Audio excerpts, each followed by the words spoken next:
मौसम में यहाँ पे हमारी प्रेस कॉन्फ्रेंस को आज कवर करने के लिए आए।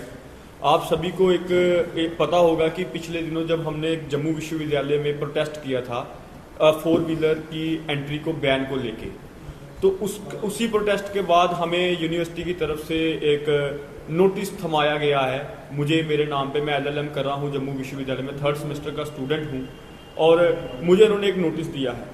मैं आपको बताना चाहता हूं कि जम्मू यूनिवर्सिटी ने जो यहाँ पे एक हमारे ग्रीन कैंपस के नाम पे वहाँ पे 4 व्हीलर्स को बैन किया है। उस बैन के अंतर्गत क्या है कि वहाँ पे कोई भी 4 व्हीलर जो है जम्मू यूनिवर्सिटी कैंपस में अलाउड नहीं है। हम उससे पहले दिन से हम उस मुद्दे के ऊपर जो है वो आवाज उठा रहे थे कि ये बिल्कुल प्रैक्टिकली पॉसिबल नहीं है ये चीज। आप लोग ये जो है वो इम्प्लीमेंट मत करिए, क्योंकि यहाँ पे यूनिवर्सिटी है, स्टूडेंट्स आते हैं, हमारे वहाँ पे हजारों की तादाद में रोज के स्टूडेंट्स आते हैं। वहां पे आप किस प्रकार से बच्चों को एकोमोडेट करें और गाड़ियां कैसे एकोमोडेट करेंगे, उसके लिए इन्होंने बाहर एक छोटी सी पार्किंग स्पेस जो दी हुई है खाना पूर्ति के लिए, और लॉ स्कूल आप बैक गेट जो है, हॉस्टल गेट जिसको हम कहते हैं, वो इन्होंने खोला हुआ है जहां से गाड़ियां आवाजाही होती रहती है, और फ्रंट गेट को इन्होंने बंद किया हुआ है। और लॉ स्कूल से बिल्कुल साथ में इन्होंने वहां पे बैरिकेडिंग की है कि जहां से इस तरफ गाड़ी नहीं जाए। हमने इनको ये सवाल पूछा कि अगर आपने लॉ स्कूल के यहाँ पे बैरिकेडिंग कर दी कि उस पार जो है गाड़ी नहीं जाएगी, क्या लॉ स्कूल कैंपस में नहीं आता? जहाँ जो गाड़ियां लॉ स्कूल से इस तरफ गेट से आ रही हैं, तो क्या वो गाड़ियां जो है वो कोई और ईंधन पे चलती हैं, उनमें पेट्रोल और डीजल नहीं पड़ता, वो पोल्यूट नहीं करेंगी कैंपस को? तो किस प्रकार की ये दोगली नीति है? फिर हमने ये सवाल उठाया कि जब कोई VIP आता है यहाँ पे, ये सिर्फ गवर्नर साहब की बात नहीं, जो दिन को 26 तारीख को एक इवेंट हुआ वहां पे जनरल राजेंद्र सिंह ऑडिटोरियम में, वहां पे वो आए थे चीफ गेस्ट बनके, उनका पूरा काफिला वहां पे आया। तो हमने सवाल उठाया कि जब आप एक कानून बनाते हैं, आप जब कानून बनाते हैं तो वो कानून सबके लिए होना चाहिए। मैंने उस प्रोटेस्ट में आर्टिकल 14 का हवाला दिया था कि आर्टिकल 14 के अंतर्गत जो है वो सब बराबर है, चाहे वो गवर्नर है, चाहे वो लेफ्टिनेंट गवर्नर है, चाहे वो ऑर्डिनरी सिटीजन ऑफ स्टेट है। तो हमने वो मुद्दा उठाया कि सबके लिए जो है वो एक बराबर का जो है वो रूल होना चाहिए। उसके पहले मैं आपको बताऊंगा, जावेद राणा साहब हमारे मंत्री साहब आए थे उर्दू डिपार्टमेंट में, इसी बैन में, उनके लिए भी बैरिकेडिंग खोल दी गई, गवर्नर साहब के लिए भी खोल दी जाती है। तो हम ये पूछना चाहते हैं, जो VIP कल्चर चल रहा है, नैक की विजिट थी दिसंबर महीने में पीछे इस बैन के बाद, उस टाइम पे भी इन्होंने नैक वालों की गाड़ियों के लिए भी वहां पे आराम से, वो उनकी इनोवा गाड़ियां थी, टैक्सीज थी, वो पूरे यूनिवर्सिटी में घूम रही थी। तो हम ये पूछ रहे हैं कि जब आप VIPs के लिए ये कल्चर जो है वो आप गाड़ियां भी खोलते हैं, एनवायरनमेंट की आपको चिंता नहीं होती, तो स्टूडेंट्स के लिए क्यों? आपको मालूम होगा कि वहां पे डिस्टेंस डिपार्टमेंट में आज इतनी गर्मी के मौसम में जो है हमारी बहनें जो हैं, बहुत सारी मैरिड लड़कियां आती हैं, प्रेग्नेंट लड़कियां हैं, वो बेचारी वहां पे आती हैं और वो पैदल गेट से लेके वहां तक पैदल आती हैं। उनकी हालत के लिए क्या आपने अरेंजमेंट्स किए? जब फिर बात करते हैं कि हमने बैटरी कार्स और वहां पे ई-रिक्शा का प्रबंध किया है, 8000 स्टूडेंट्स हैं जम्मू विश्वविद्यालय में और 4 आपके ई-रिक्शा वहां पे दिखते हैं। वो भी क्या होता है कि सुबह भी इनके प्रोफेसर्स और एम्प्लॉइज को जो होता है उन्होंने पहले ही फोन किया होता है कि आप वहां पे आ जाइए, वो उनको पिक एंड ड्रॉप करते रहते हैं, शाम को छुट्टी के टाइम पे भी यही होता है। तो स्टूडेंट कहाँ जाएगा? उसके बाद जब हमने वहां पे आवाज उठाई, हमने वहां पे बिल्कुल पुरजोर तरीके से, आप हमें कवर करते हैं, आपको मेरा तरीका पता है कि मैं जो बात करता हूं मैं डंके की चोट पे करता हूं, हमें कोई किसी से डर नहीं है, क्योंकि मैं लॉ नोइंग हूं, मैं LLM का स्टूडेंट हूं, वकील हूं मैं, और हम लोग यहाँ पे कानून को जानते हैं, हम कानून के दायरे में रह के बात करते हैं। मुझे इन्होंने एक नोटिस दिया, मैं आपको उस नोटिस के बारे में बताना चाहूंगा। और इन्होंने, मैं उससे पहले एक चीज और बता दूं, हमारे हर डिपार्टमेंट में PWD कैंडिडेट जो दिव्यांग जन है, जो उनके लिए सीट्स होती हैं, आपने उनके लिए क्या प्रबंध किए वहां पे जनाब? जब आपने गाड़ियां बंद की है, वो स्टूडेंट्स कैसे आ रहे हैं? 65 ईयर्स को जब आपने प्रोफेसर्स की एज कर दी है रिटायरमेंट की, वो भी सीनियर सिटीजन में आते हैं, उनके लिए आपने सीनियर सिटीजन के लिए वहां पे क्या प्रबंध किए? क्या आपने अलग से ई-रिक्शा या बैटरी कार्स दिव्यांगजनों और हमारे बुजुर्गों के लिए लगाए हैं? नहीं लगाया। क्या आपने महिलाओं के लिए कोई स्पेशल प्रावधान किया है? नहीं किया। तो आप ये कौन सा आई वॉश कर रहे हैं? कौन सा आपका ग्रीन कैंपस है? उसके बाद उस प्रोटेस्ट करने के बाद आप सबने हमें कवर किया, मुझे एक नोटिस आया जिसमें मुझे डिपार्टमेंट ऑफ हमारे लॉ डिपार्टमेंट की तरफ से मुझे नोटिस आता है, मैं वहां का स्टूडेंट हूं, कि सबसे पहले मुझे वो ये बोलते हैं कि आपने जो प्रोटेस्ट किया है, उस प्रोटेस्ट में आपने यूनिवर्सिटी की पीस को और कंजीनियल एकेडमिक एनवायरनमेंट को खराब करने का काम किया। पहले पॉइंट में मुझे यही बोलते हैं। मैं ये पूछना चाहता हूं कि हमने कौन सी पीस खराब की? जब हम आवाज उठा रहे हैं, आप में तो इतना दम है नहीं कि आप VIP को बोल सकें कि यहाँ पे ये कानून है और इस कानून का पालन करिए। इन्होंने वो नहीं किया, हमारे ऊपर सवाल उठाया। मैं यहां से ये कहना चाहता हूं कि आर्टिकल 19 के अंदर हमें अपना प्रोटेस्ट करने का और पूरा अधिकार है संविधान के दायरे में। हमने संविधान में दायरे में रहते हुए काम किया, हमने कोई वहां पे डिस्टर्ब किसी चीज को नहीं किया। एकेडमिक की बात करते हैं, आपको पता होगा हम आने वाले दिनों में ये उसी चीज के लिए शायद इन्होंने हमें आवाज दबाने का काम कर रहा है वाइस चांसलर हमारी। एकेडमिक का आपको बात करूंगा, कौन सा एकेडमिक आप बात करते हैं, डींगे हाँक रहे हैं। डिस्टेंस डिपार्टमेंट में जहां पे सबसे ज्यादा हमारे बॉर्डर के हमारी बहनें, हमारे स्टूडेंट्स, गांव के बच्चे जो सीयूईटी इन्होंने हम पे थोपा, जो बच्चे वहां पे नहीं सिलेक्ट हो पाते उनके लिए वहां पे एडमिशन खुलती है अंडर ग्रेजुएशन की, पिछले साल भी नहीं खुली थी और अभी एकेडमिक सेशन शुरू हो चुका है और अभी तक कोई अता पता नहीं है। और जो अंदर से खबर है वो एकेडमिक एडमिशन इस बार भी अंडर ग्रेजुएशन की नहीं खुलेगी, जिससे जो मैंने अपना हिसाब किया rough estimate, university of Jammu को लगभग 20 करोड़ रुपए का पिछले साल नुकसान हुआ था डिस्टेंस में एडमिशन नहीं खुलने की वजह से। आज इस साल भी अभी तक उसका कोई अता पता नहीं है। तो आप कौन से academic congenial academic environment words और एब्यूसिव और डेरोगेटरी लैंग्वेज का इस्तेमाल किया? आप मीडिया के लोग वहां पे सब लोग थे, आप हमारे भाई और बहन हमें कवर कर रहे थे। मैं चैलेंज करता हूं वाइस चांसलर को, जम्मू विश्वविद्यालय को, हमारे लॉ डिपार्टमेंट के एचओडी मैडम को कि आप मुझे वो वीडियो दिखाइए जहां पे अजय लखोत्रा एलएलएम का स्टूडेंट वहां पे गाली दे रहा था। बताइए कहां गाली दी? हम लॉ नोइंग स्टूडेंट्स हैं, हम जानते हैं अपना दायरा।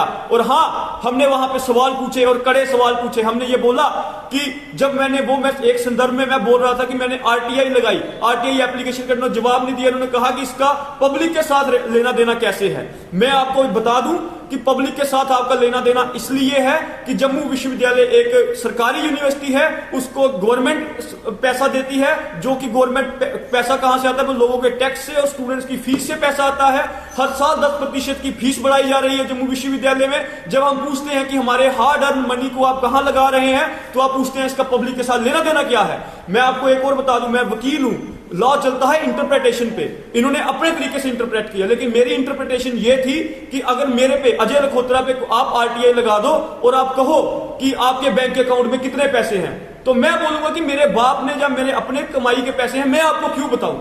तब मैंने वहां पे ये बोला था कि वाइस चांसलर साहब अगर हम इंफॉर्मेशन देने से मना कर रहे हैं, क्या वो अपने पिताजी से पैसे लाए, अपने बाप से पैसे लाए हैं, जब वो यूपी से पैसे लाए हैं, कि वो अपने पर्सनल पैसे से यूनिवर्सिटी चला रहे हैं, इसलिए वो हमें हिसाब देने को तैयार नहीं है। ये हमारा वहां पे सवाल था। इसमें कौन सी अनपार्लियामेंट्री और एब्यूसिव लैंग्वेज है? सेक्शन 8 आरटीआई एक्ट कहता है कि इसमें डिफेंस के रिलेटेड, साइंस एंड टेक्नोलॉजी के रिलेटेड, नेशनल सिक्योरिटी के रिलेटेड कोई इंफॉर्मेशन हो वो आप हाइड कर सकते हो देश हित में।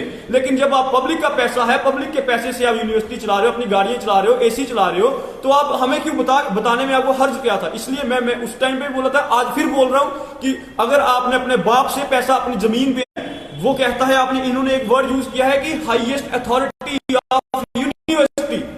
जनाब आप अथॉरिटी नहीं है, आज कोई हिटलर शाही नहीं चल रही, लोकतंत्र है। और हमारा एंटी करप्शन का आर्टिकल 2C कहता है कि जो यूनिवर्सिटी या जो इंस्टीट्यूशन जिसमें पब्लिक का पैसा लगता है, जो गवर्नमेंट एडेड यूनिवर्सिटी है, उस यूनिवर्सिटी का कोई भी हेड वो पब्लिक रिप्रेजेंटेटिव और पब्लिक सर्वेंट की कैटेगरी में आता है। Public servant, you are a public servant, you are not a higher authority, so mind your word while giving me a notice. तो ये हम इनको पूछना चाहते हैं। तीसरी जगह मुझे ये बोलते हैं, ये आपको, मैं लॉ का एलएलएम का स्टूडेंट हूं, कॉन्स्टिट्यूशन लॉ में मैं मास्टरी कर रहा हूं। इन्होंने मुझे ये पूछा कि आर्टिकल 14 के अंदर, ये बड़ी जरूरी बात है, संविधान की बात करते हैं, संविधान के तरीके से आपको जवाब देंगे। आपने बोला कि आर्टिकल 14 में जो है इक्वालिटी और equal protection of laws but allow classification differential treatment based on reasonable and intelligible differentia.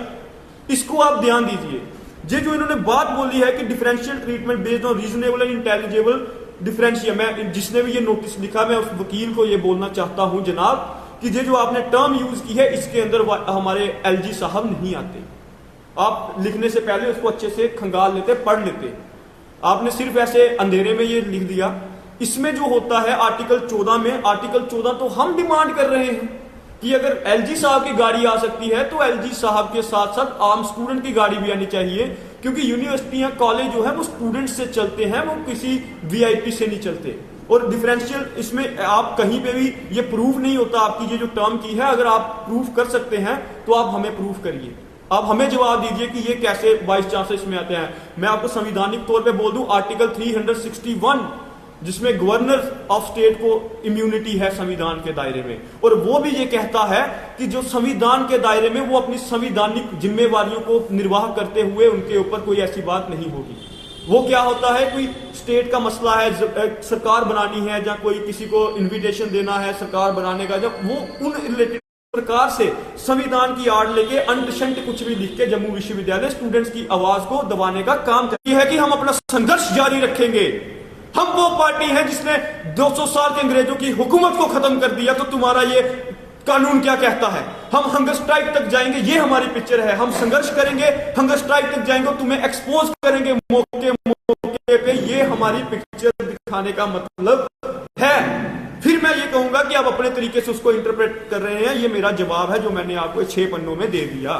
आगे ये हमें ये कहते हैं कि whereas such impermissible, unwarranted and unjust behavior of your tantamount to serious breach of university rules and overstepping of jurisdiction and misbehavior on your part make you liable under said rules।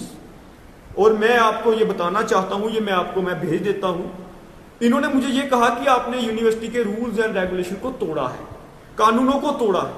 मैं ये पूछना चाहता हूं कि जनाब, मैं भी अब 5 साल वहां पे, आप ही मेरे गुरु रहे हैं, हम वहां से लॉ करके निकले हैं, कौन से रूल को मैंने ब्रीच किया है वो आपने इसमें नहीं बताया। और ये प्रिंसिपल ऑफ नेचुरल जस्टिस जो हमारी आर्टिकल 14 में ही आता है, ये उसका भी ब्रीच है। प्रिंसिपल ऑफ नेचुरल जस्टिस ये कहता है जब आप किसी के ऊपर, किसी मुजरिम के ऊपर कोई आप इल्जाम लगाते हैं तो आप उस मुजरिम को बताते हैं कि आपने फलां फलां धारा के अंदर ये कानून किया, ताकि वो अपना डिफेंस तैयार कर सके। आपने सिर्फ लिख दिया कि यूनिवर्सिटी के गाइडलाइन, कौन सी गाइडलाइन भाई? जम्मू यूनिवर्सिटी भारतीय संविधान के दायरे से बाहर आती है? जम्मू यूनिवर्सिटी में प्रदर्शन करना बैन है? जम्मू यूनिवर्सिटी में हक की आवाज उठाना, स्टूडेंट्स की आवाज उठाना बैन है? कौन सा रूल किया है? मैंने इनको पूछा है अपने जवाब में। इसके बाद हम इनको जवाब देंगे कि आप हमें ये बताइए कि हमने कौन सी गाइडलाइन को और कौन से रूल को हमने ब्रीच किया है, आप हमें बताइए। तो ये इन्होंने हमें नोटिस दिया था, जिसमें इन्होंने वो भी हमें व्हाट्सएप पे नोटिस दिया इन्होंने। ये इनका तरीका है। अब मैं आपके माध्यम से आपको ये वाइस चांसलर साहब को ये पूछना चाहता हूँ कि आप स्टूडेंट्स की आवाज़ को दबाने का काम क्यों कर रहे हैं? ये ऐसे वाइस चांसलर आए हैं इतिहास में जो इनके चैम्बर में भी जाते हैं तो ये एरोगेंट वे में बात करते हैं, स्टूडेंट से अच्छे तरीके से बात तक नहीं करते। और ये मुझे कोई गुरेज नहीं है, मैंने RTIs लगाए थे, मुझे कोई रिप्लाई नहीं दिया। ये यहाँ पे लूट खसूट करने आए हैं। एक ईस्ट इंडिया कंपनी आई थी, दूसरा प्रोफेसर उमेश राय आया है जम्मू विश्वविद्यालय को लूटने। उसका मैं आपको आगे कल भी मैं आपको कल विश्वविद्यालय में बुलाऊंगा, आप लोग वहां पे भी आइए। और मैं आपको आज बता दूं, एकेडमिक काउंसिल की हमारी मीटिंग होने जा रही है 13-14 जून को जम्मू विश्वविद्यालय की। हर साल होती है। 1969 से जम्मू यूनिवर्सिटी बनी है। बहुत सारे वाइस चांसलर आए और गए, लेकिन ऐसा वाइस चांसलर कोई नहीं आया जो यहाँ पे पिकनिक पीरियड पे आया हुआ है, जो पब्लिक के पैसे को बिल्कुल जो है वो दुरुपयोग कर रहे हैं। मैं आपको बता दूं, वाइस चांसलर साहब ने इस बार मीटिंग रखी है एकेडमिक काउंसिल की भद्रवाह में। मुझे ये बताइए, जो मीटिंग पिछले 55 साल से जम्मू यूनिवर्सिटी के बाहर नहीं हुई, ऐसी क्या आवश्यकता हो गई कि आप उसको इस बार भद्रवाह में लेके जा रहे हैं? एक सवाल। और उस मीटिंग में मेरे पास अभी जो जैम में इन्होंने ठेका दिया है, मेरे पास एक उसकी कॉपी आई। सिर्फ खाने का ही जो खर्चा है जनाब 2 दिन का, उस खाने के खर्चा है 5,48,000 और 100 रुपये।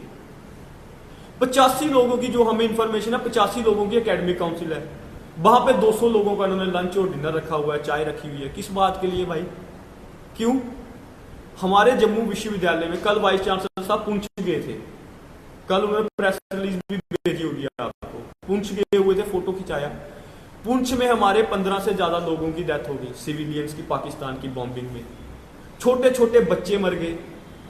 इस वक्त हम लोग सोग में हैं जनाब, जम्मू कश्मीर सोग में है। जब अपने घर के कोई छोटे बच्चे मर जाते हैं ना, 1 साल तक हम लोग कोई वहां पे कुछ नहीं करते। और आप कल वहां गए, आपने वहां पे बर्बादी भी देखी होगी जो हुई है।